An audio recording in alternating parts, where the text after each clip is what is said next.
Welcome to Eye on the Tigers News. We're glad you've decided to check in with us. I'm Abby Garrett. And I'm Andrea Ross, and here's the news we're following for you. 2 terrorists associated with the Charlie Hebdo massacre have been killed, and a hostage was freed, according to a French police official.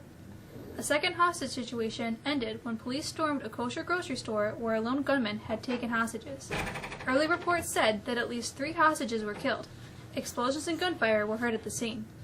Earlier on Friday, terrorists linked to each other seized hostages at 2 locations around Paris, facing off against hundreds of French security forces as the city shut down in a famed Jewish neighborhood and scrambled to protect residents and tourists from further attacks.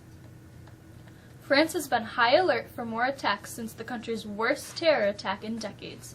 The massacre Wednesday in Paris at the satirical newspaper Charlie Hebdo that left 12 people dead. The 2 sets of hostage takers apparently know each other. The Paris mayor's office immediately announced the closure of all shops along Rosier Street in the city's famed Marine neighborhood in the heart of the tourist district.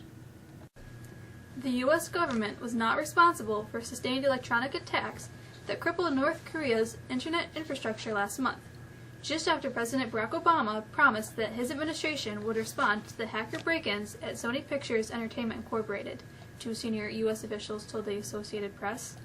The Obama administration has been deliberately coy about whether it caused North Korea's outage, which affected the nation's internet connections starting the weekend of December 20th. It was not immediately clear, even within the administration, whether rogue hackers or other government disrupted North Korea's networks. President Barack Obama wants publicly funded community college available to all Americans, a sweeping proposal that would make higher education as accessible as a high school diploma to boost weak U.S. wages and skills for the modern workforce. The initiative's price tag has yet to be revealed, and it faces a Republican Congress averse to big new spending programs. Obama was promoting the idea in a visit Friday at a community college in Knoxville, Tennessee, and in a video message posted to Facebook Thursday evening. Certainly, the weather this week has been the big story locally, and if you live in north of Oswego County, it remains the story. With the story, here's Alyssa Greco.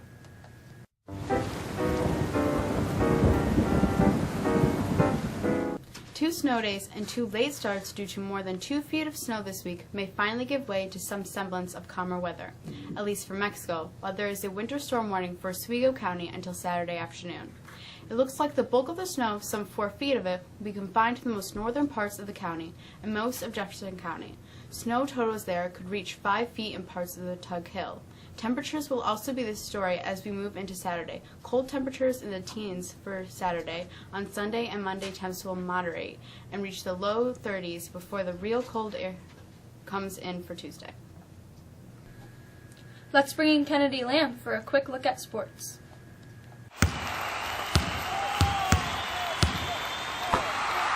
They haven't practiced for 3 days, but they'll take to the court, mat, and pool. Mexico's boys basketball team, coming off a 1-1 holiday record, will travel to Homer tonight, while the girls team, who claimed their first win during their holiday tournament, will entertain Homer tonight.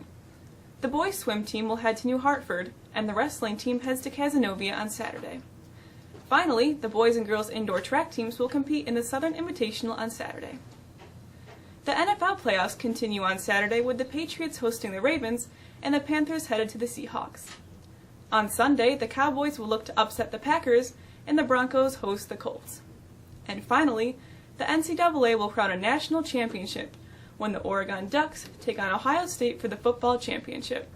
The game is on Monday in New Orleans on ESPN at 8 o'clock. The calendar has been under siege this week with all the postponements. Here's a look at what's on the schedule with Emma.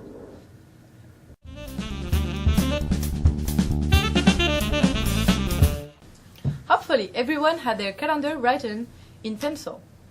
After a week of cancellation, the schedule is being rewritten. This week's Spirit Week was postponed and the Student Council sponsored event will be again on Monday with the annual pep rally rescheduled for next Friday. Seniors are encouraged to begin filling out applications for $1 for scholars. Profiles may be studied by going to the district's website, clicking on the Community tab. And finally, we welcome Patrick with today's look at history.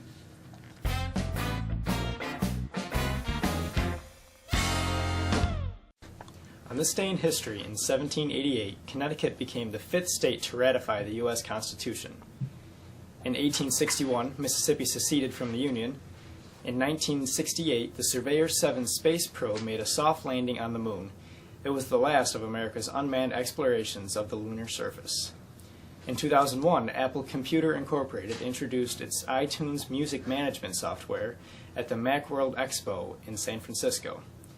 In 2006, The Phantom of the Opera became the longest-running show in Broadway history, surpassing Cats, which ran for nearly 7,500 performances.